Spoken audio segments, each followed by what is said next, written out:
Saudara Kusip Operating Officer atau COO Bayangkara FC, Sumarji, mengumumkan bahwa Raja Nainggolan akan segera bergabung untuk tim untuk menghadapi pertandingan melawan PSM Makassar di Parepare.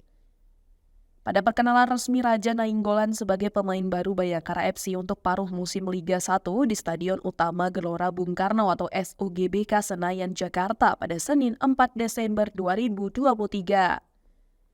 Sumarji memberikan beberapa penjelasan terkait kepindahan pemain tersebut. Sumarji menyampaikan bahwa kedatangan mantan pemain Inter Milan tersebut diharapkan dapat memberikan dorongan bagi tim untuk bangkit. Bayangkara FC menghadapi kesulitan dalam putaran pertama Liga 1 dan berada di zona degradasi. Bahkan saat ini berada di posisi juru kunci klasemen sementara Liga 1 dengan 11 poin dari 21 pertandingan. Pihak manajemen Bayangkara FC berharap dengan kedatangan pemain sekaliber Raja Nainggolan tidak dapat mengatasi.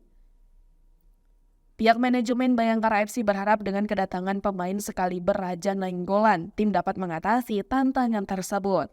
Sumarji yang juga menjabat sebagai Ketua Badan Tim Nasional PSSI berharap bahwa kehadiran pemain kelas dunia seperti Nainggolan dapat memberikan dampak positif. Tidak hanya bagi Bayangkara FC, tetapi juga untuk meningkatkan kualitas Liga 1 secara keseluruhan.